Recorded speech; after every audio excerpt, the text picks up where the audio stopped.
Hello everyone, welcome to my YouTube channel online academy.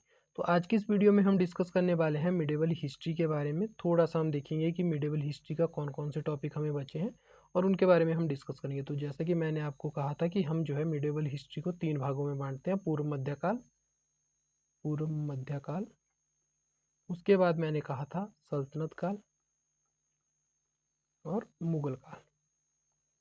तो इन 3 भागों में हम जो है मध्यकालीन इतिहास को बांटते हैं। तो इसमें हमने सल्तनत काल और मुगल काल को पूरी तरह से कंप्लीट कर चुके हैं। सूफी भक्ति सारी चीज़ें जो हमारी कंप्लीट हो चुकी है। अब जो यहाँ पे हमें बचता है करने के लिए वो था पूर्व मध्यकाल। तो आज से इस वीडियो में हम पूर्व मध्यकाल के बारे में डिस्कस करने वाले हैं। इसमें जो है हम 3 चीज़ें मुख्यतः पढ़ेंगे, जिसमें राजवंशों के बारे में पढ़ेंगे कि किस प्रकार के राजवंश इस समय देखने को मिलेंगे। तो राजवंशों में अगर बात की जाए तो हमें देखने को मिलेगा गुर्जर प्रतिहार। गुर्जर प्रतिहार के बाद हमें देखने को मिलेगा यहाँ पे राष्ट्रकूट और पाल वंश, और उसके बाद जो है हम चोलों के बारे में पढ़ेंगे। तो इस प्रकार से रहेगा। उसके बाद जो है हम देखेंगे यहाँ के समाज और धर्म में किस प्रकार के चेंजेस हुए, थोड़ा सा समझेंगे, ज़्यादा नहीं।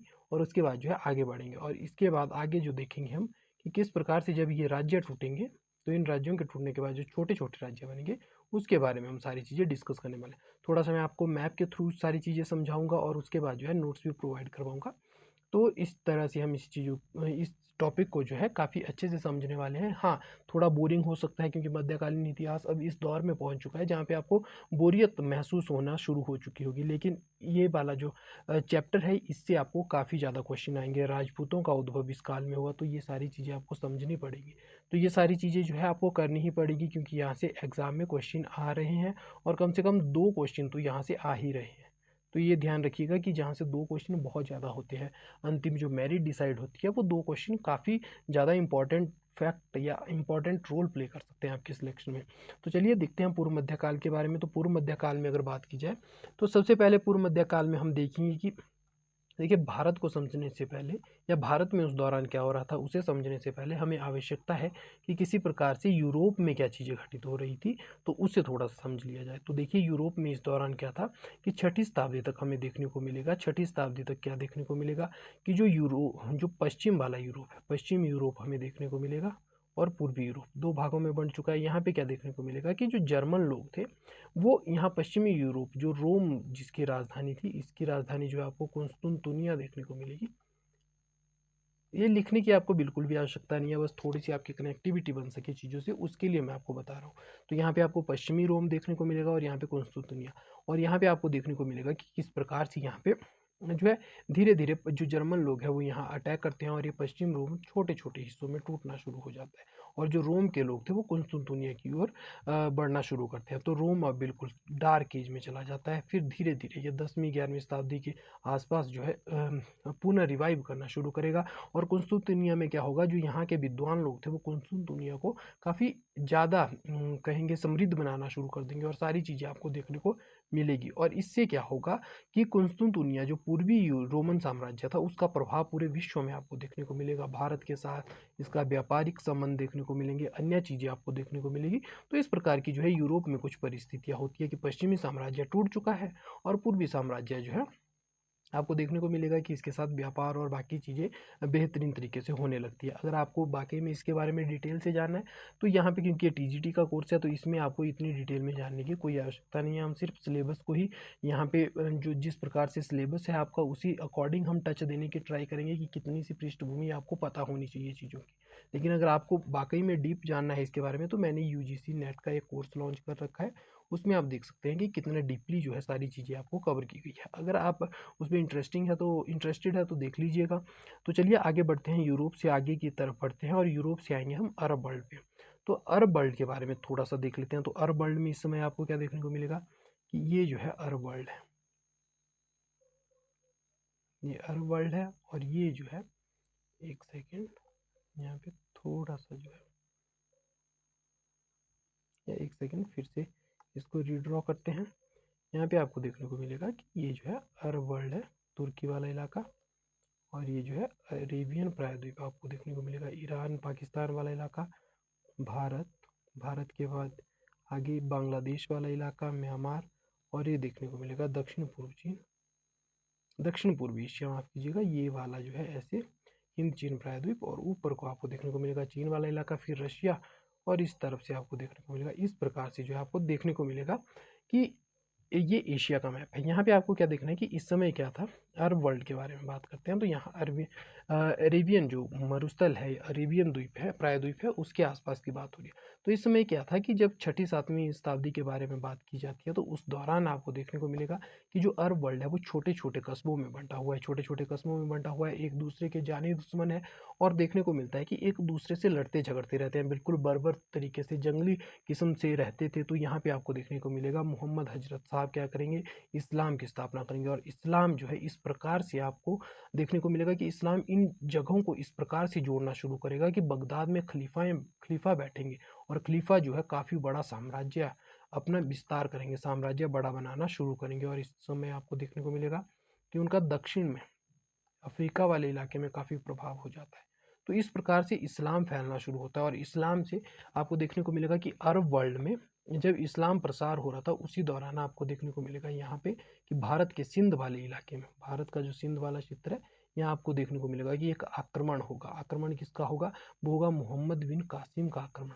तो अब उसके बारे में हम पढ़ेंगे, इसलिए मैंने आपको ये सारी पृष्ठभूमि जो है यहाँ पे समझाने की कोशिश की है। तो चलिए अब मोहम्मद बिन कासिम की तरफ आते हैं कि किस प्रकार से वो जो है अल हजाज का जो है एक कमांडर होता है, और किस प्रकार से वो जो है भारत में आता है, और सिंध वाले इलाके में क्यों आक्रमण करता है, वो सारी चीज़ें हम देखेंगे।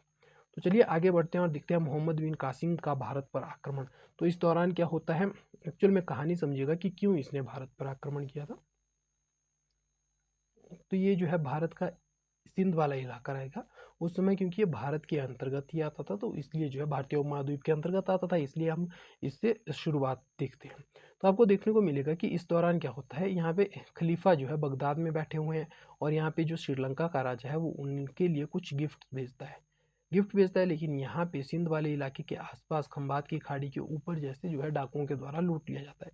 अब खलीफा जो है अल हजाज के माध्यम से, जो ईरान का गवर्नर होता है, उसके माध्यम से रिक्वेस्ट करता है कि भाई कुछ करके इन डाकुओं से जो जहाज सिलोन के राजा ने जो उपहार भेजे थे, और इन डाकुओं के द्वारा जो जहाज लूट लिया गया है, तो आप ऐसा कीजिए कि उस जहाज को किसी प्रकार से बगदाद भिजवा दीजिए, क्योंकि उसमें सिलोन के राजा के द्वारा बड़े ही प्रेम से हमारे लिए उपहार भेजे गए हैं। लेकिन जो यहाँ पे बैठा था हिंदूशाही वंश, दाहिर नामक शासक बैठा था, तो वो किसी प्रकार से इस चीज़ को पूरी तरह से इग्नोर करता है। इसी बात से गुस्सा होकर ईरान में जो व्यक्ति बैठा होता है, जिसका नाम होता है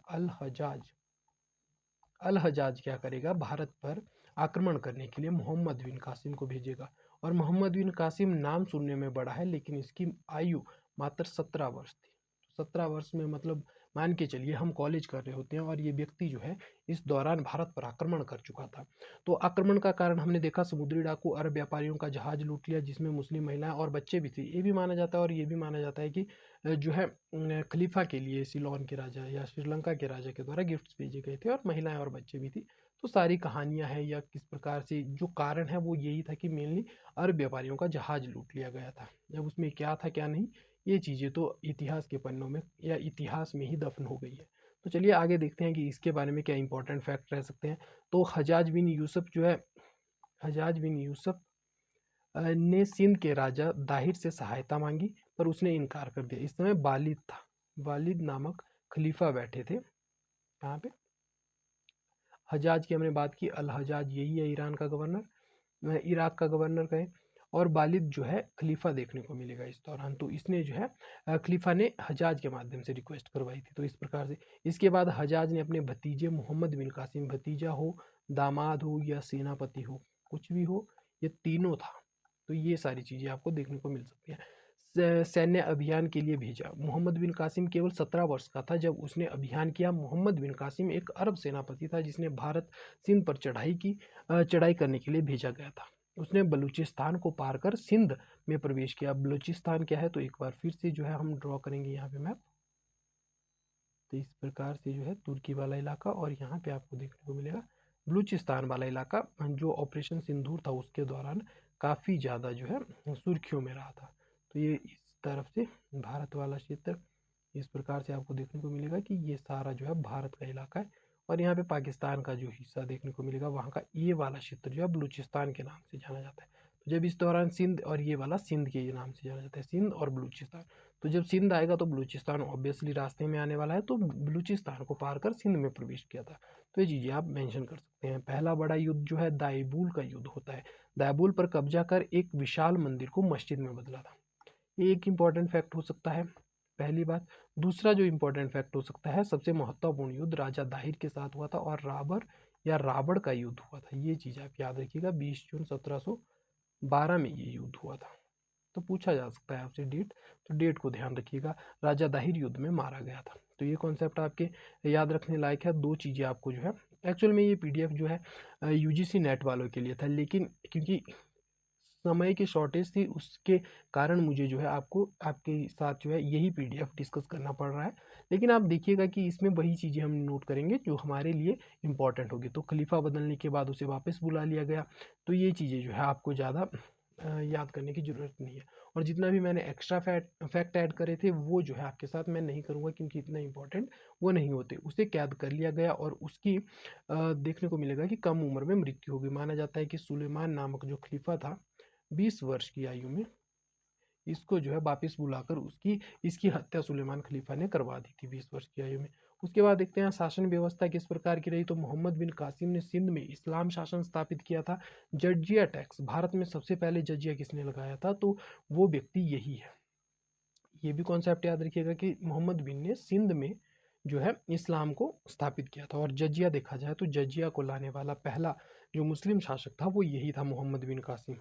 इसके बाद देखा जाए तो प्रशासन में स्थानीय लोगों को भी स्थान दिया। कई हिंदू बौद्ध अधिकारियों को प्रशासन में बनाए रखा। तो इतना इंपॉर्टेंट नहीं होगा ये फैक्ट। इसके बाद कुछ इंपॉर्टेंट फैक्ट अगर इसके बारे में देखा जाए तो भारत में पहला मुस्लिम आक्रमण था, पहला स्थायी मुस्लिम शासन स्थापित किया था। तो पहला सफल आक्रमण देखिएगा मुस्लिम या कहे अरब मुस्लिम आक्रमण, अरबों का मुस्लिमों का, या ऐसे भी कह सकते हैं कि अरबों का पहला आक्रमण था। अरबों का शासन सिंध में लगभग 300 वर्षों तक रहा, लेकिन अरब आगे भारत की ओर नहीं बढ़ सके। आगे भारत की ओर नहीं बढ़ सकते, इसका जो है कई कारण थे। एक तो कि इनको इंटरेस्ट नहीं था, या दूसरा ये भी कहा जाता है कि इस दौरान यहाँ पे चालुक्य थे और यहाँ पे आपको देखने को मिलेगा गुज्जर प्रतिहार थे। तो क्योंकि मजबूत शासक थे तो इस दौरान ये बढ़ने की कोशिश भी नहीं करते इनके दौरान। तो ये भी जो है कारण रह सकता है। सिंध को इस्लाम का द्वार कहा जाने लगा। तो ये चीज़ें आप ध्यान रखिएगा। मोहम्मद बिन कासिम का आक्रमण भारतीय इतिहास में इस्लामी शासन की शुरुआत मानी जाती है, जिसे आगे के मुस्लिम आक्रमणों का मार्ग प्रशस्त हुआ था। तो ये सारी चीज़ें जो है आपको देखने को मिलेगी। उसके बाद आता है चीन। चीन के बारे में थोड़ा सा हम देखेंगे कि किस प्रकार से चीन जो है, चीन में क्या चल रहा होता है इस दौरान। तो जैसा कि मैंने मैप के माध्यम से आपको पहले भी चीन की जो है लोकेशन के बारे में मेंशन किया था।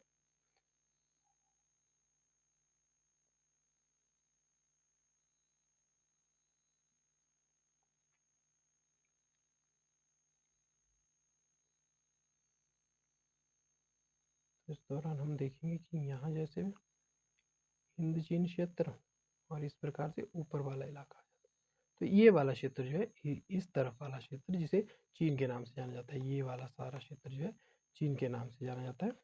ये भारत वाला क्षेत्र रहेगा आगे को इस तरफ को, और ये ऊपर वाला चीन वाला इलाका रहेगा। तो इसमें क्या होता है कि चीन में इस समय पहले तांग शासक होते हैं, फिर उसके बाद देखने को मिलता है कि समय के साथ 11वीं 12वीं शताब्दी में आपको देखने को मिलेगा कि मंगोल शासन करना शुरू करेंगे। और मंगोलों के समय में आपको देखने को मिलेगा एक शासक कुबलई खान नाम का, कुबलई खान नामक शासक देखने को मिलेगा। और आप याद रखिएगा कि यहाँ पे जो है एक कैंटन नामक बंदरगाह इस जगह आपको देखने को मिलेगा। जो कैंटन नामक बंदरगाह है वो भारतीय लोगों के 3 मंदिर थे यहाँ पे, 3 मंदिर थे। और यहाँ पे जितने भी व्यापारी भारत से होकर जाते थे, इस वाले क्षेत्र से होकर, मलक्का स्ट्रेट से होकर जो इस क्षेत्र में जाते थे, वहाँ पे आपको देखने को मिलेगा कि काफ़ी ज़्यादा व्यापार फ्लरिश कर रहा था। बौद्ध भिक्षु आपको देखने को मिलेंगे इस समय जो चीन के दरबार में आपको ये सारी चीज़ें देखने को मिलेगी। और याद रखिएगा कुबलई खान के समय में ही मार्को पोलो जो इटली का यात्री था वो कुबलई खान के दरबार में ही गया था। और उसके बाद जो है जब वो वापिस जा रहा होता है तो भारत के मालाबार क्षेत्र में उतरा था, और उसके बाद जो है वो वापिस गया था। तो याद रखिएगा कि मालाबार केरल वाले इलाके में भी आया था। आई होप आपको मालाबार और सारे कोस्ट या तटीय कोस्ट जो है पता होंगे। लेकिन अगर नहीं पता है तो थोड़ा सा मैं आपको जियोग्राफी में ये चीज़ डिस्कस कर दूंगा, लेकिन यहाँ पे भी आपके साथ थोड़ा सा ये जो है डिस्कस कर लेता हूँ। तो देखिए इस वाले जो तटीय क्षेत्र है, होता क्या है कि ये वाला जो है यहाँ आपको पर्वतीय क्षेत्र देखने को मिलेगा जिसे पश्चिमी घाट कहते हैं। और इस तरफ जो है दूसरा पर्वतीय क्षेत्र देखने को मिलेगा जिसे पूर्वी घाट कहते हैं। और इसके तरफ को जो है जो नदियों के द्वारा अवसाद लाए गए हैं उन्हें तटीय क्षेत्र कहते हैं। तटीय क्षेत्र कहते हैं। तो ये तटीय क्षेत्र जो है एक उपजाऊ मैदान की भांति काम करते हैं। तो ये चीज, तो इस मैदान को जो है जगह जगह के क्षेत्रीय नाम जो है अलग अलग दिए हैं। जैसे अगर भारत के परिप्रेक्ष्य में देखा जाए तो इस पूरे को पश्चिमी तटीय क्षेत्र बोलते हैं, पश्चिमी तटीय क्षेत्र बोलते हैं। लेकिन लोकल लोगों ने भी नाम दे रखे हैं। तो यहाँ जो गुजरात सूरत तक या सूरत या दमन तक कहे जो इलाका रहता है उसे कहते हैं काठियावाड़ तट। उसके बाद यहाँ से जो आगे चलता है इसे कोंकण तट कहते हैं, जो गोवा तक रहेगा। गोवा से मैंगलोर तक जो रहेगा उसे कहेंगे हम कनारी तट या कन्नड़ तट कहेंगे। और उसके बाद यहाँ वाले हिस्से को हम कहते हैं मालाबार तट। और इस वाले हिस्से को इसी प्रकार से जो पुलिकट लेक तक रहेगा उसे कहेंगे हम कोरोमंडल तट। उसके बाद यहाँ पे आपको गोलकुंडा तट और उसके बाद उत्तरी सरकार तट देखने को मिलेंगे। तो ये कुछ जो है जियोग्राफी में बहुत डिटेल से चीज़ें डिस्कस करेंगे, क्योंकि मालाबार तट आया था तो मैंने सोचा यहीं पे ये कॉन्सेप्ट आपके साथ थोड़ा सा डिस्कस कर लेता हूँ। तो ये सारी चीज़ें यहाँ पे देखने को मिलेगी। इसके अलावा आगे चलते हैं east and south east Asia के साथ। तो देखिए इतना इंपॉर्टेंट नहीं होगा, तो मैं तो कहूँगा कि टाइम वेस्ट होगा ये सारी चीज़ें एक्सप्लेन करना है यहाँ पे। आगे बढ़ते हैं और सीधा जो है अब शासकों के बारे में देखते हैं, भारत में एंटर करते हैं और चीज़ों को समझना शुरू करते हैं। तो प्रारंभिक मध्यकालीन भारत में 750 से लेकर 1200 का इतिहास हम पढ़ने वाले हैं। लेकिन उससे पहले मैं आपकी थोड़ी सी पृष्ठभूमि निर्मित करना चाहूँगा भारत के साथ कि भारत में इस समय चल क्या रहा है। तो देखिए अगर भारत में बात की जाए तो यहाँ पे मान के चलिए ये भारत है, एक दूसरा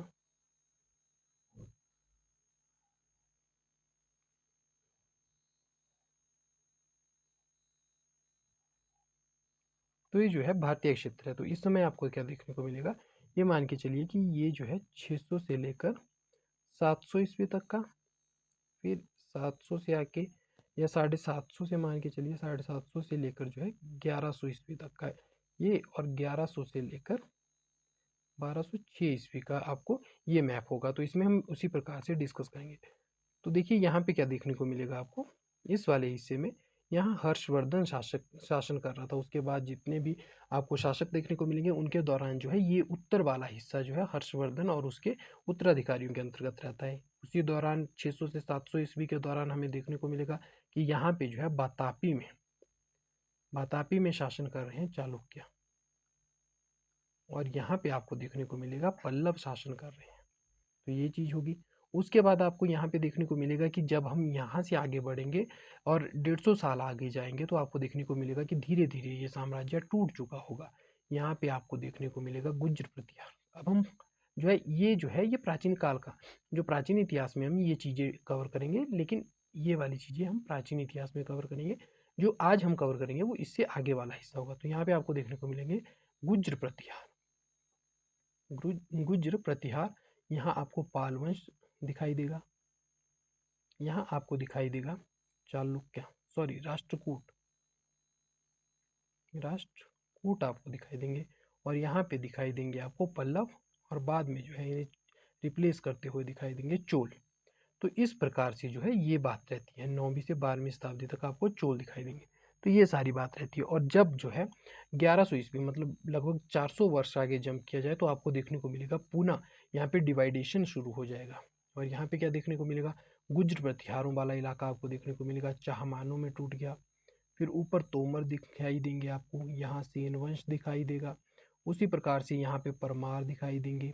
इस दौरान चंदेल दिखाई देंगे इस वाले हिस्से में। यहाँ पे आपको चालुक्य दिखाई देंगे, और वो भी कल्याणी के चालुक्य। इस तरफ कुछ कल्याणी के चालुक्य, यहाँ पे आपको बेंगी के चालुक्य दिखाई देंगे, बेंगी के चालुक्य। और उसके बाद जो है ये सारा जो है इलाका ऊपर वाला जो हम देख रहे थे ये राजपूत कहे जाते हैं। यही राजपूत क्लेन होगी यहाँ पे जो हम देखेंगे। और यहाँ पे अगर बात की जाए, यहाँ पे आपको देखने को मिलेगा इसी दौरान काकतीय शासन हो गया, गंग वंश का शासन हो गया। तो ये सारी चीज़ें आपको कर्नाटक वाले हिस्से में, ऊपर वाले हिस्से में आपको टूटती हुई दिखाई देगी। और जो चोल साम्राज्य है ये आपको टूटता हुआ दिखाई देगा। नीचे मदुरई से शासन करेंगे पांड्या, और ऊपर से अगर देखा जाए तो यहाँ पे शासन करेंगे जो रहेंगे आपके होयसल, ये शासन करेंगे इस वाले हिस्से में। तो इस प्रकार से जो है सारा भारत आपको टूटता हुआ दिखाई देगा 1100 से लेकर 1206 के बीच में। तो यही जो हम देखेंगे, गुर्जर प्रतिहार देखेंगे, फिर पाल देखेंगे, राष्ट्रकूट देखेंगे, पल्लव, चोलों के बारे में देखेंगे, उसके बाद राजपूतों में चाहमान, तम, जो तोमर है, परमार, चंदेल, सेन वंश, चालुक्य हो गए, ये सारी चीज़ें हम डिस्कस करेंगे। काकतीय हो गए, गंग हो गए, होयसल, पांड्या, ये सारी चीज़ें हम आपके साथ डिस्कस करने वाले हैं। तो इस प्रकार से जो है अब हम एक एक करके सारे राजवंशों को उठाएंगे और चीज़ें देखते चलेंगे कि किस प्रकार से जो है चीज़ें होती जा रही है भारतीय इतिहास में। तो चलिए आगे बढ़ते हैं और आते हैं पीडीएफ पर। प्रारंभिक मध्यकालीन भारत 750 ईस्वी से लेकर 1200 ईस्वी तक, लगभग 8वीं शताब्दी से लेकर 12वीं शताब्दी तक हर्षवर्धन के साम्राज्य के पतन के बाद प्रारंभिक मध्यकालीन भारत लगभग शुरू हुआ। तो ये चीज़ हम डिस्कस कर चुके हैं। इस काल में राजनीतिक विखंडन, क्षेत्रीय और सामंतवाद देखा गया। देखिए मैंने दिखाया आपको कि किस प्रकार से जो हिस्सा है वो टूटने शुरू होता है, और जब हिस्सा टूटता है तो राजा की जगह छोटे छोटे, जब राजा तो एक बड़े साम्राज्य पे राज कर रहा था, लेकिन जब छोटे छोटे टुकड़ों में बंटेगा तो वहाँ के राजा को सामंत बोलना शुरू कर देंगे, तो सामंतवाद हमें देखने को मिलेगा।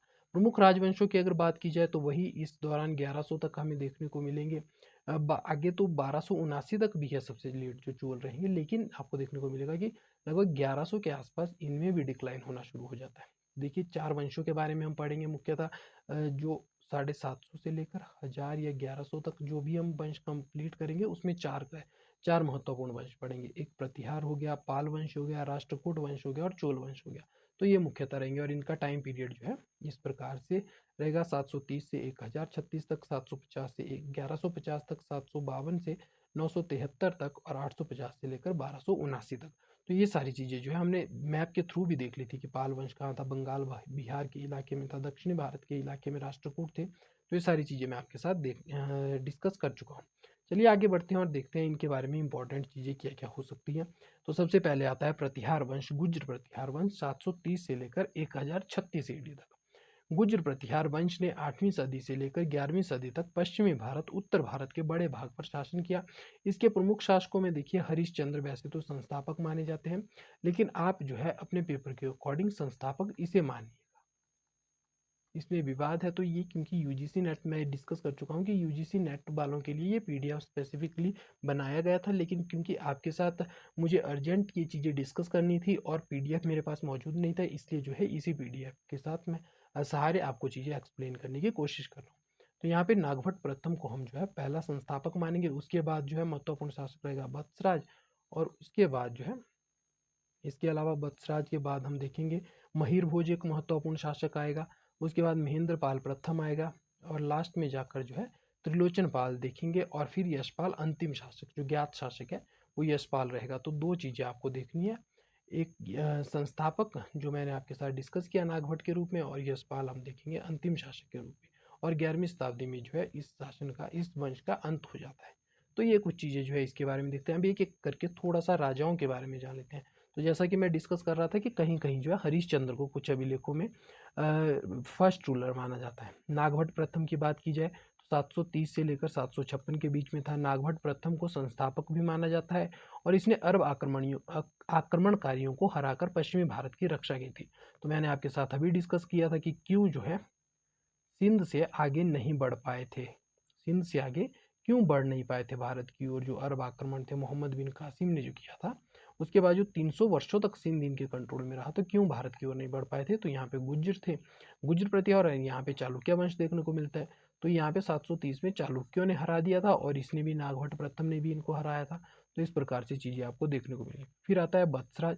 वत्सराज है जो है कन्नौज को जीत कर त्रिपक्षीय संघर्ष की नींव रखी थी। तो देखिए त्रिपक्षीय संघर्ष क्या था, 3 साम्राज्यों के बीच में। अब देखिए थोड़ा सा आपको ओवरव्यू दूंगा यहाँ पे, और त्रिपक्षीय संघर्ष तो बाद में ही डिस्कस करूंगा आपके साथ, लेकिन थोड़ा सा ओवरव्यू के लिए बता देता हूँ। तो यहाँ पे क्या था कि हर्षवर्धन के दौरान आपको देखने को मिलेगा कि कन्नौज से वो शासन कर रहा था और काफी प्रतिष्ठा प्राप्त कर चुका था। कन्नौज, कन्नौज एक शहर था या नगर था, इस प्रकार से चीज थी कि कन्नौज एक नगर था, और नगर के लिए जो है एक दो चीजें थी। एक तो कन्नौज पे जो राज करता उसे गंगा घाटी मिल जाती, यानी कि उपजाऊ मैदान मिल जाता, पहली बात। दूसरा, कन्नौज इतनी प्रतिष्ठा प्राप्त कर चुका था जिस समान जो है जैसे सल्तनत काल में हमने देखा था कि दिल्ली को प्रतिष्ठा प्राप्त हो गई थी, और हर व्यक्ति जो है छोटे से छोटा शासक हो या बड़े से बड़ा शासक हो, ख्वाब देखता था कि किसी प्रकार से दिल्ली मिल जाए, क्योंकि दिल्ली ये प्रतिष्ठा प्राप्त कर चुकी थी कि जो भी व्यक्ति दिल्ली पर शासन करेगा वो पूरे भारत पर शासन करेगा। उसी प्रकार से ये पूर्व मध्यकाल में ये प्रतिष्ठा कन्नौज को प्राप्त थी।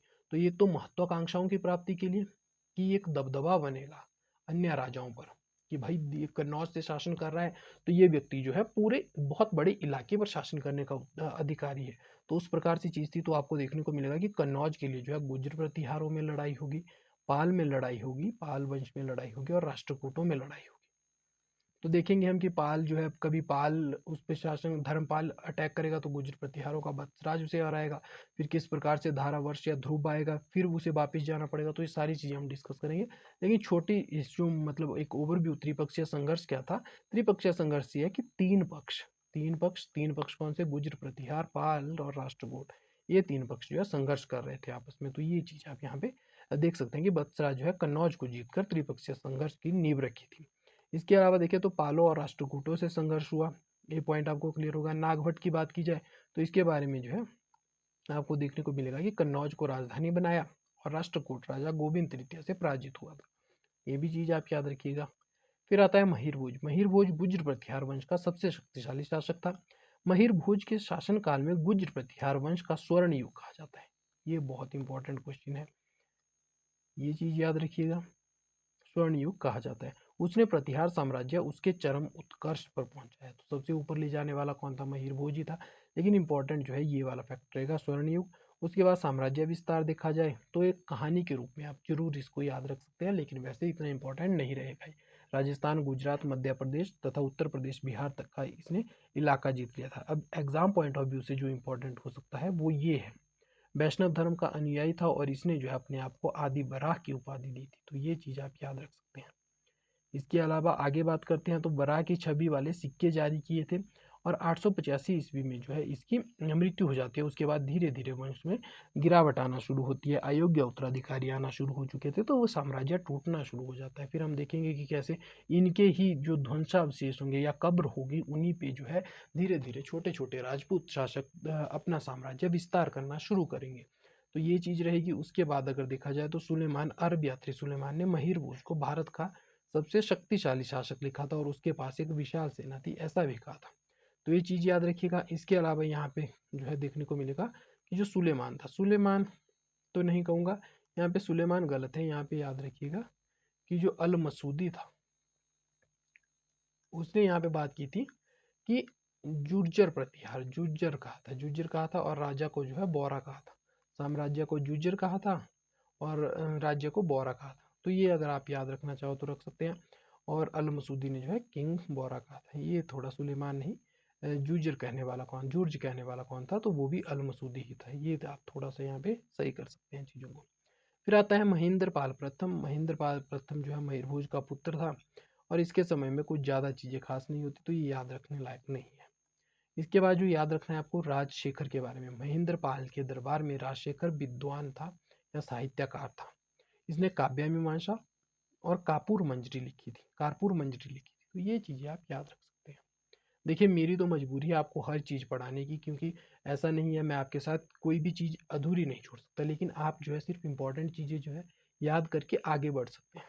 तो ये चीज़ आप थोड़ा सा एडजस्ट करनी पड़ेगी आपको। चलिए आगे देखते हैं। कामयानी, बाला रामायण जैसे ग्रंथ भी इसी के थे। फिर आता है महिपाल प्रथम। महिपाल प्रथम के दौरान हम देखेंगे कि इसने इंद्र तृतीय, ही वॉज डिफीटेड बाई, इसे जो है इंद्र तृतीय ने हराया था। ये चीज़ याद रखिएगा। राष्ट्रकूटा एंड जो है डेवास्टेटेड कन्नौज, तो इससे जो है इंद्र तृतीय ने हराया था और इसे जो कन्नौज था उसे डिस्ट्रॉय कर दिया था पूरी तरह से इंद्र तृतीय ने। तो महिपाल प्रथम था और इसके बाद तो साम्राज्य बिल्कुल डिक्लाइन की ओर चल पड़ता है। महिपाल प्रथम जो है प्रतिहार साम्राज्य के उस दौर का शासक था जब साम्राज्य धीरे धीरे पतन की ओर शुरू हुआ। तो ये चीज़ें हमने डिस्कस कर ली। यहाँ पे इंपॉर्टेंट फैक्ट यही है कि इंद्र तृतीय ने इसको हराया था और कन्नौज को नष्ट किया था। बाहरी आक्रमण होना शुरू होंगे, आंतरिक बगावत होगी और हमें देखने को मिलेगा कि महिपाल प्रथम उसके बाद उत्तर भारत में चंदेल, गढ़वाल, परमार आदि नई शक्तियां उभरना शुरू होगी।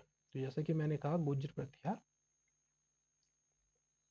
अब आपको देखने को मिलेगा कि जैसे ही गुर्जर प्रतिहार डिवाइड होंगे तो यहाँ आपको इस वाले इलाके में चंदेल देखने को मिलेंगे, यहाँ पे गढ़वाल में जो है गढ़वाल शासक देखने को मिलेंगे। उत्तर प्रदेश वाला जो इलाका रहेगा वहाँ पे गढ़वाल शासक, और इस वाले हिस्से में आपको देखने, मालवा वाले हिस्से में आपको देखने को मिलेगी कि जो परमार होंगे उनका साम्राज्य रहेगा। फिर बाद में यहाँ पे चामान देखने को मिलेंगे, दिल्ली तक अजमेर से इलाके से। पृथ्वीराज चौहान, जिनके काफ़ी चर्चे हैं भारतीय इतिहास के, एक महत्वपूर्ण नायक हैं, वो सारे वंश जो है इन्हीं के उत्तराधिकारी राज्य थे उनके।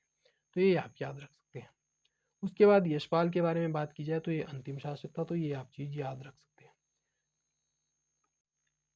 तो चलिए आगे देखते हैं पाल वंश के बारे में। पाल वंश के बारे में अगर बात की जाए तो मैं आपको मैप में डिक्टेट कर ही चुका हूँ, लेकिन एक बार जितना ज़्यादा आप मैप के माध्यम से समझने की कोशिश करेंगे, चीज़ें आपके दिमाग में उसी प्रकार से फिट होती जाएंगी। तो यहाँ पे गुज्जर प्रतिहार हो गए, यहाँ पे पाल होंगे। तो इस वाले हिस्से का अब हम इतिहास पढ़ने वाले हैं कि इस दौरान 750 से लेकर जितने भी 11 या 1150 ईस्वी तक के रहेंगे, उस दौरान क्या हुआ था इस वाले हिस्से में, वो इतिहास अब हम कवर करने वाले हैं। तो चलिए देखते हैं यहाँ पे क्या देखने को मिलता है कि बंगाल बिहार क्षेत्र में शासन किया इन्होंने। पाल वंश बौद्ध धर्म महायान का संरक्षक था। तो बौद्ध धर्म आपको पता होगा कि बौद्ध धर्म जो है आपको देखने को मिलेगा, तृतीय बौद्ध संगति हुई थी। तृतीय बौद्ध संगति हुई थी 250 बीसी में, 250 बीसी में। तो इस दौरान क्या होता है, जो बौद्ध धर्म था वो दो हिस्सों में टूट जाता है, एक हीनयान और दूसरा देखने को मिलेगा आपको महायान के बारे में। ये क्या होते हैं, तो हीनयान जो है ये व्यक्तिगत मोक्ष, यानी कि एक व्यक्ति के मोक्ष के बारे में बात करते हैं कि अगर कोई व्यक्ति जो है मोक्ष को प्राप्त करना चाहता है तो आवश्यक है कि वो स्वयं तपस्या करे, स्वयं ऐसे कर्म करे कि वो भगवान को प्राप्त हो सके। एक बात। दूसरी बात, जो महायान वाले हैं ये क्या बोलते हैं, महायान वाले जो है इनका कहना सीधा सा होता है कि भाई देखो, हम जो है कर्मकांड करेंगे, यज्ञ करेंगे या उस प्रकार की चीज़ें करेंगे, भगवान की पूजा करेंगे, और हम मोक्ष को प्राप्त करने के लिए हम स्वयं कुछ भी नहीं करेंगे, बल्कि एक ऐसा व्यक्ति आएगा जिसे बोधिसत्व के नाम से जाना जाता है।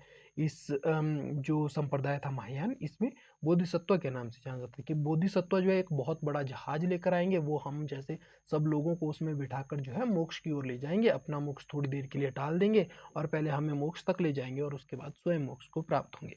तो ये कहानी जो है महायान के बीच में हमें देखने को मिलती है।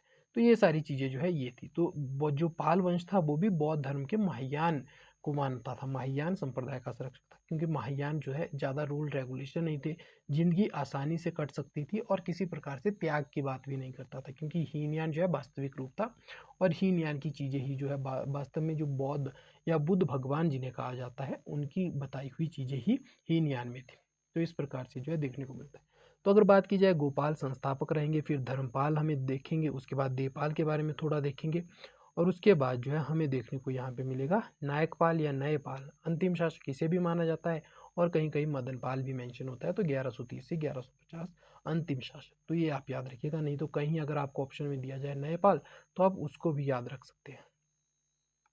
तो चलिए गोपाल के बारे में देखते हैं। गोपाल जो है, गोपाल 750 से लेकर 770 संस्थापक थे। राजधानी इनकी मुंडागिरी या मुंगेर बिहार में थी। मुंगेर काफ़ी प्रसिद्ध जगह है। प्रसिद्ध जगह इसलिए क्योंकि इतिहास में काफ़ी कुछ आपको देखने को मिलेगा अंग्रेजों के काल में कि मुंगेर किस प्रकार से राजनीति का अड्डा बन जाती है। तो इस दौरान आपको याद हो जाएगी ये चीज़, तो आपको अभी याद करने की उतनी आवश्यकता नहीं होगी।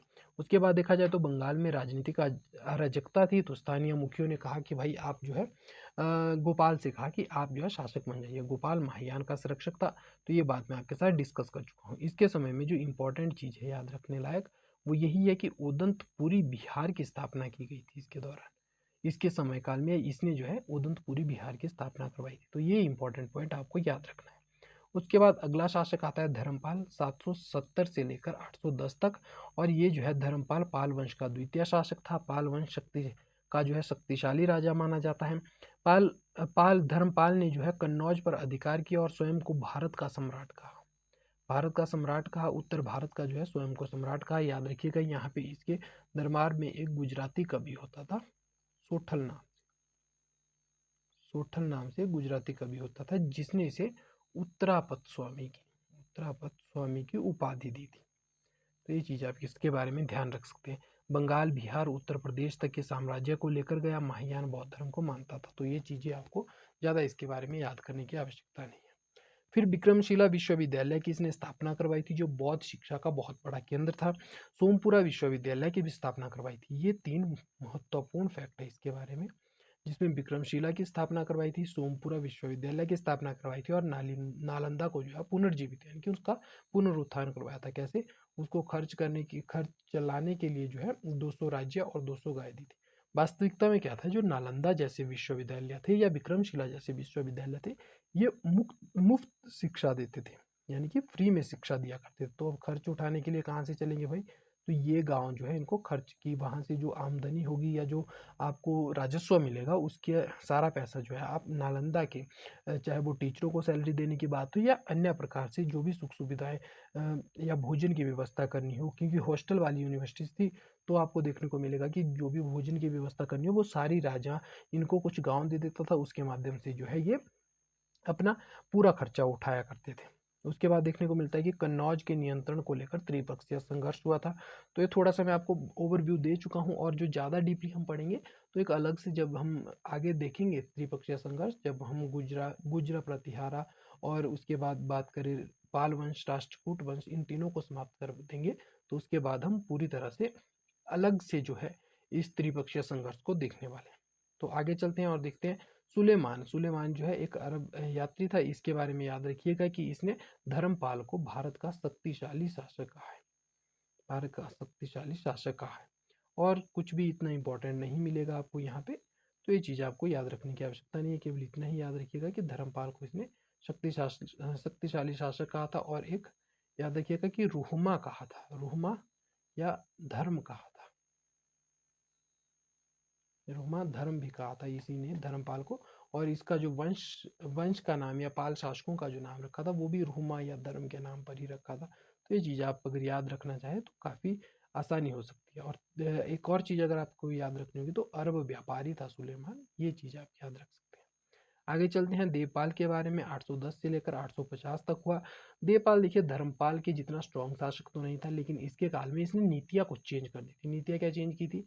तो जैसा कि आपको देखने को मिलेगा कि धर्मपाल जब युद्ध करेगा तो धर्मपाल क्या था, इस प्रकार से यहाँ कन्नौज में जो है चक्रयुद्ध को राजा बनाएगा। धर्म मतलब एक प्रकार से राजनीतिक प्रभुत्व स्थापित करने की कोशिश करेगा। तो कन्नौज के शासक को ये अपने हाथ में रखना चाहता था, कठपुतली शासक के रूप में प्रयोग करना चाहता था। तो ये क्या करता है, यहाँ पे जो है कन्नौज के शासक को बिठाता है, अपने जो इच्छा अनुसार, जो इसके अनुसार कार्य कर सके उस शासक को, चक्रयुद्ध को यहाँ पे बिठाता है। तो बत्सराज को जब इस बात का पता लगता है तो बत्सराज जो है पूरी तरह से धर्मपाल के समय में धर्मपाल को हराकर जो है बत्सराज कन्नौज पर मतलब कहे तो वो कर देता है, कंट्रोल स्थापित कर देता है। उसके बाद यहाँ से ध्रुव आएगा या धारावर्ष आएगा।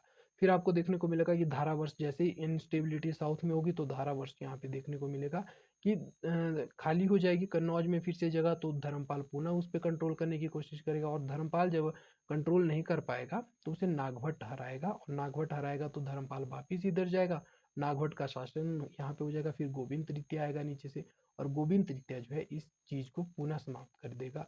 और फिर अनस्टेबिलिटी हो जाएगी नीचे, तो उसके बाद जो है गोविंद तृतीय को पुनः वापिस आना पड़ेगा।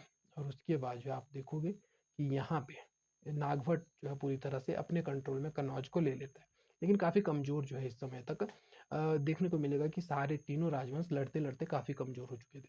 तो अब जो है क्या बात होती है कि देवपाल इस चीज़ को जान चुका था कि भाई मेरे जो है एक तरफ तो शक्तिशाली शासक, क्योंकि अंतिम रूप से कन्नौज को जीता कौन था, तो कन्नौज को जीते थे गुर्जर प्रतिहार, और राष्ट्रकूटों का दबदबा रहा था हमेशा ही युद्ध में, लेकिन जीते थे जो नागभट्ट द्वितीय के नेतृत्व में गुर्जर प्रतिहारी जीते थे। तो देवपाल अब समझ चुका था कि इस तरफ जो है जाकर कोई फायदा नहीं है। अब उसके पास बचा था उत्तर की जगह, पूर्व की जगह और दक्षिण की जगह। तो इसने क्या किया, नेपाल की ओर बढ़ना शुरू किया।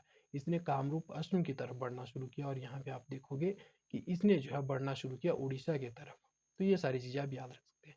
यहाँ पे कामरूप के बारे में अगर आप याद रखना चाहें तो 4 चीज़ें आप मुख्य रूप से याद रख सकते हैं। यहाँ पे कामरूप के बारे में क्या महत्वपूर्ण चीज़ें हो सकती है, तो एक की इसकी स्थापना 4वीं शताब्दी में हुई थी, एक पॉइंट। दूसरा, पाल वंशों ने इसे जीत लिया था, और जब ये 4वीं शताब्दी में इसकी स्थापना हुई थी तो पुष्यवर्धन नामक शासक के द्वारा की गई थी, और प्राग ज्योतिषपुर जो है इसकी राजधानी थी। तो ये कुछ चीज़ें आप इसके बारे में याद रख सकते हैं, असम के कामरूप के बारे में। हो सकता है कभी क्वेश्चन पूछ लिया जाए आपसे। इसके बाद अगर आगे देखें तो ही डिफीटेड राष्ट्रकूटा किंग अमोघ वर्षा। तो ये चीज़ें हम आगे देखेंगे। उसके बाद आपको देखने को मिलेगा कि लोकेशा लोकेश्वरा राष्ट्रक लोकेश्वर अष्टक जो किताब थी उसके रचयिता वज्रदत्त थे, जो इसके कोर्ट पोइट थे देवपाल के। तो थोड़ा सा टंग ट्विस्टर जरूर है ये नाम, लेकिन आप फिर भी याद रखने की कोशिश कीजिएगा, और बहुत ईजिली जो है आपको ये याद भी हो सकता है, क्योंकि मेरे लिए तो टंग ट्विस्टर था, लेकिन खैर याद जरूर कीजिएगा, काफ़ी इंपॉर्टेंट हो जाता है। इसको आप स्किप भी करना चाहे तो कर सकते हैं, लेकिन देवपाल के साम्राज्य के बारे में, क्योंकि इसने नीति जो है 360 डिग्री पूरी तरह से चेंज कर दी थी। ये वाला हिस्सा जिसके लिए धर्मपाल हमेशा से जा रहा था वो इसने छोड़ ही दिया, और इस वाली तरफ को इसने साम्राज्य विस्तार करना शुरू कर दिया था। तो असम, उड़ीसा और नेपाल वाले हिस्से की ओर जो है आप चीज़ें याद रखना आपको पड़ेगी। उसके बाद आते हैं महिपाल प्रथम। प्रथम के समय में देखने को मिलेगा कि पाल वंश का पुनरुत्थान होता है। एक्चुअल में क्या होता है, देवपाल के बाद वही आएंगे, वही चीज़ें शुरू होंगी कि अयोध्या शासक आए, फिर उसके बाद जो है अयोध्या शासक आए तो साम्राज्य धीरे धीरे कमजोर होगा, कमजोर होगा तो फिर कोई ऐसा या तो होगा कोई दूसरा राजा जो है वहां पे अपनी सत्ता स्थापित कर लेगा। अगर वैसा नहीं हुआ तो कोई फिर परिवार में ही ऐसा व्यक्ति उठकर आएगा जो पुनः जो है चीज़ों को कंट्रोल करने की कोशिश करेगा। तो वैसे ही देखने को मिलता है कि इस बार परिवार में से ही कोई व्यक्ति उठकर आता है, जिसे महिपाल प्रथम के नाम से जाना गया, और इसने जो है पाल वंश का पुनरुत्थान किया। उसने बंगाल बिहार में पाल नियंत्रण को पुनः स्थापित किया। महिपाल ने चोलों के साथ संघर्ष किया था, राजेंद्र चोला के साथ। तो ये सारी चीज़ें जो है आप देख सकते हैं। और यहाँ पे जो है रामपाल के बारे में देखा जाए तो अंतिम शक्तिशाली शासक था। इसके समय में इंपॉर्टेंट जो याद रखने हैं योग्य बात है वो एक कोंच विद्रोह हुआ था इसके समय में। रामपाल ने कोंच के सामंत द्वारा किए गए विद्रोह को सख्ती से कुचला था। और कोंच विद्रोह की जो जानकारी मिलती है वो कहाँ मिलती है, तो संध्याकर नंदी में मिलती है, जो रामचरितम के द्वारा, रामचरितम में जो संध्याकर नंदी थे उनकी किताब में रामचरितम में मिलती है। तो ये चीज़ आप याद रखिएगा। तो ये थोड़ा इंपॉर्टेंट हो जाता है। उसके बाद जो है धीरे धीरे पतन होना शुरू हो जाता है। मदनपाल अंतिम शासक था और रामपाल ने पाल साम्राज्य को कमजोर हो चुका था, तो जो है कमजोर हो चुका था, तो यहाँ पे सेन वंश की स्थापना होती है। और सेन वंश की स्थापना कौन करेगा, तो सबसे पहले तो माना जाता है कि सामंत सेन ने जो है लखनौती वाले हिस्से को, राजधानी लखनौती बंगाल नादिया जिले में, जहाँ से हम नील आंदोलन की शुरुआत आधुनिक भारत में देखेंगे, वहां से जो है लखनौती से राजधानी मानकर, या राढ़ वाले क्षेत्र को जो है राजधानी मानकर जो है वो शासन करना शुरू करता है। लेकिन वो स्वतंत्र नहीं होता। सामंत मदनपाल का ही एक सामंत था जिसका नाम था सामंत सेन नाम का एक सामंत था, जिसने राढ़ से शासन करना शुरू किया था। तो इस प्रकार से चीजें रहेगी। और यहाँ पे देखिएगा कि उसके बाद विजय सेन जो है प्रथम जो स्वतंत्र शासक होगा वो विजय सेन होगा। सेन वंश का संस्थापक है। मदनपाल को हराकर बंगाल बिहार के बड़े हिस्से पर अधिकार कर लिया था। तो इस प्रकार से आप ये चीजें याद रख सकते हैं। आगे देखते हैं, तो आगे आता है most important and powerful ruler of this dynasty was Lakshman Sen. Jayadev who wrote Geet Govind was his court poet. तो देखिए यहाँ पे क्या बोल रहा है, तो ये बोल रहा है कि जो अंतिम शासक था लक्ष्मण सेन के बारे में एक और चीज आप याद रख सकते हैं कि लक्ष्मण सेन ने जो है सबसे बड़ी बात इसने क्या किया था इस दौरान, ये अंतिम हिंदू शासक था। अंतिम हिंदू शासक था ये उत्तर भारत का। उसके बाद आपको देखने को मिलेगा कि सल्तनत काल का नेतृत्व शुरू हो जाएगा भारत में। तो इसके समय में यहाँ पे बोल रहे हैं कि जयदेव जो है उसने गीत गोविंद लिखी थी। इसके अलावा आपको देखने को मिलेगा कि धोई भी इसका कोर्ट पोइट है। और हलायुद्ध आपको देखने को मिलेगा, वो भी कोर्ट पोइट भी है, सीएम भी है, प्लस न्यायाधीश भी है।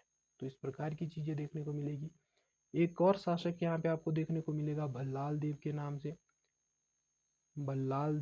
से, जो लक्ष्मण सेन से पहले हुआ था, भल्लाल सेन। तो इसके समय में क्या हुआ सर, इसने जो है क्या किया था, इसने दान सागर और अद्भुत सागर जैसी किताबें लिखी।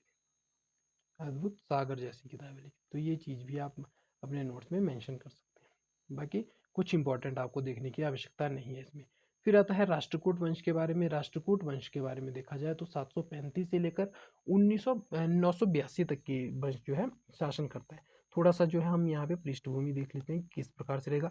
तो देखिए यहाँ पे आपको कन्फ्यूजन कर सकता है जब भी आप इतिहास पढ़ते हो, तो राष्ट्रकूट कैसे उद्भव हुआ इनका, वो चीज़ आपको काफ़ी डिस्टर्ब करती है, हमेशा ही रहता है।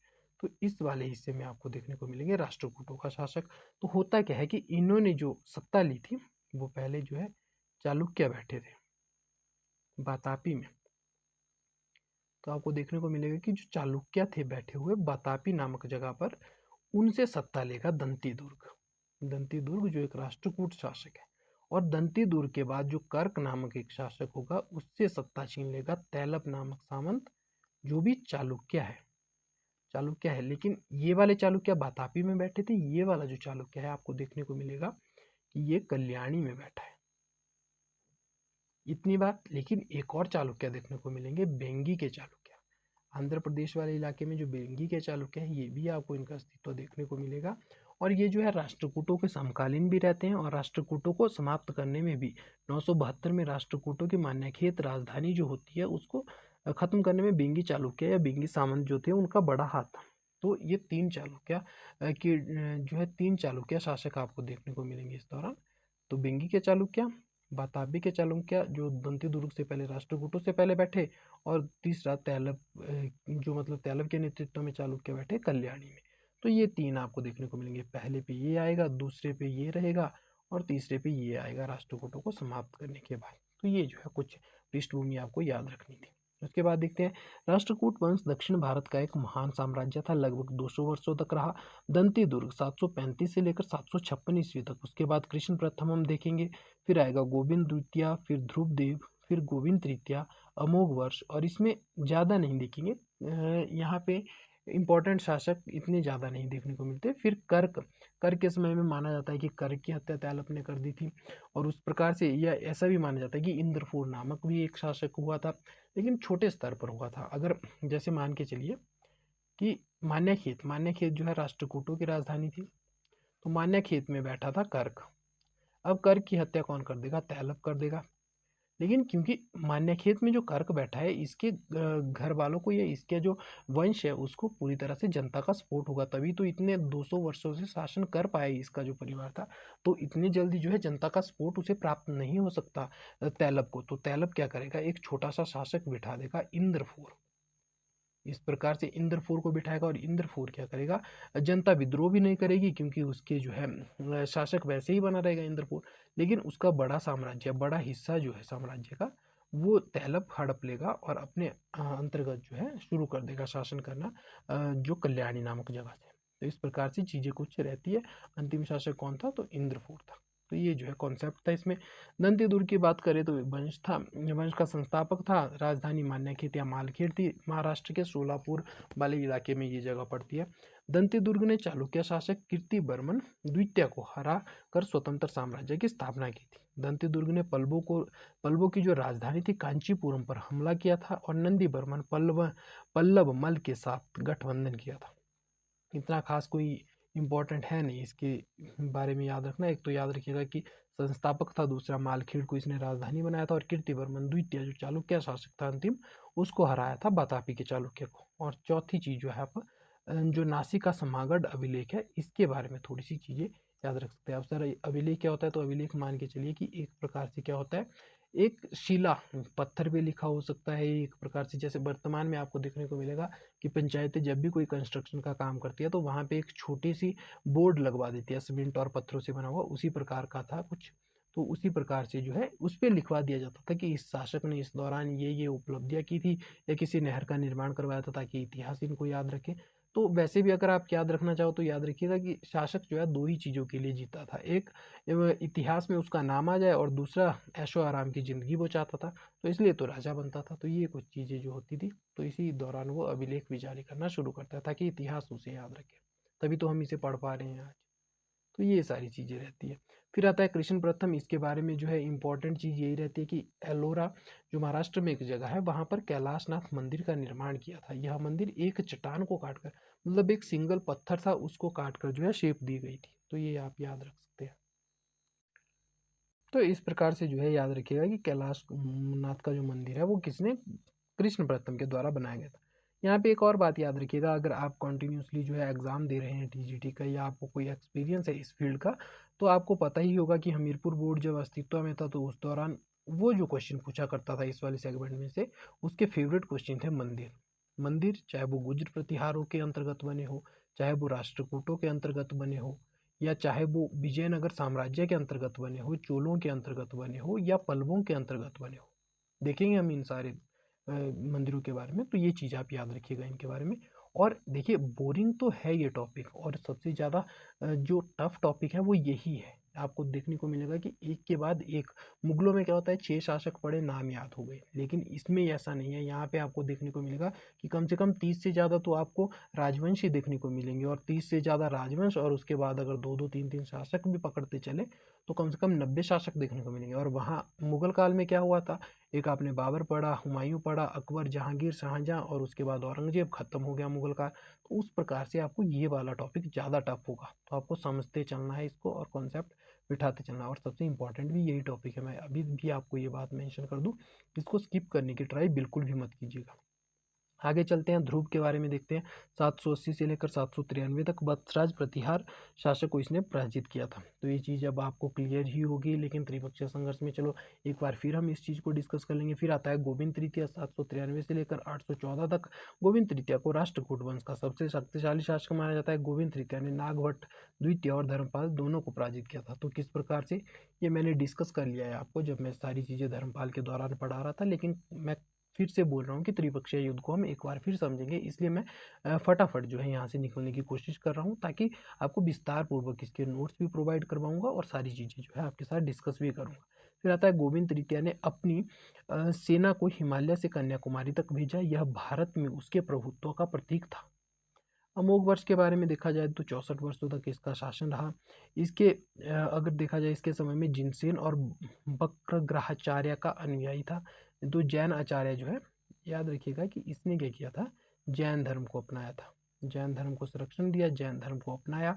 जिनसेन और वक्रग्रहाचार्य जो थे उसका अनुयायी था, यानी कि उनको मानता था, उनके विचारों का सम्मान करता था। जैन मंदिरों तथा तो मठों का निर्माण करवाया था। अमोघ वर्ष एक कवि और लेखक भी था, प्रसिद्ध कवि और लेखक भी था। इसकी किताब थी कवि राजमार्गा थी, और प्रसन्न हुत्रा थी। उसके बाद देखा जाए तो प्रसन्न हुत्रा रत्ना मलिका थी, जो संस्कृत में, और कन्नड़ में जो कवि राजमार्ग है, याद रखिएगा कि ये कन्नड़ में पहली राजनीतिक किताब है, पहली राजनीतिक किताब है। तो काफ़ी इम्पोर्टेंट जो है ये किताब आपको देखने को मिलेगी। तो ये भी आप याद रखिएगा, कन्नड़ में पहली इम्पोर्टेंट किताब है ये। तो ये है। और इसके बाद आपको देखने को मिलेगा कि अमोघ वर्ष के बाद शासन काल में राष्ट्रकूट वंश का धीरे धीरे पतन होना शुरू हो जाता है। वही कहानी फिर से दोहराई जाएगी। और फिर आता है इंद्र तृतीय। इंद्र तृतीय ने महिपाल को हराया था, कन्नौज को डिस्ट्रॉय कर दिया था। हमने देखा था महिपाल को किस तरह से हराता है, 915 के आसपास की तारीख थी, ऊपर हम डिस्कस कर चुके हैं। आगे चलते हैं इंद्रफोर। तो इंद्रफोर जो है अंतिम शासक रहेगा 973 से लेकर 982 तक। तो ये जो है अंतिम शासक रहेगा। तो इस प्रकार से जो है हम पूरी तरह से कंप्लीट समझ चुके हैं सारी चीज़ें कि किस प्रकार से हमने देखा था यहाँ पर कि यहाँ पे हर्षवर्धन का शासक था, यहाँ पे चालुक्य थे बातापी वाले, और यहाँ पे आपको देखने को मिले थे पल्लव। लेकिन फिर ग्राफ बदला, फिर मैप बदला, और आपको देखने को मिले अलग अलग राजवंश। अलग अलग राजवंशों में हमने देखा कि हर्षवर्धन का जो राज्य टूटा तो गुज्र प्रतिहार आए, यहाँ पे पाल आए। यहाँ पे आपने देखा कि जब चालुक्य गए तो यहाँ पे राष्ट्रकूट आए। अब पल्लवा को रिप्लेस करेंगे चोल। तो उन्हीं चोलों के बारे में अब हम कल पढ़ने वाले हैं, और त्रिपक्षीय संघर्ष के बारे में जो हमें चीज़ें देखने को मिलेगी वो भी हम कल डिस्कस करेंगे। तो चलिए आज की वीडियो को यहीं समाप्त करता हूँ। Thank you so much for listening me. Bye bye.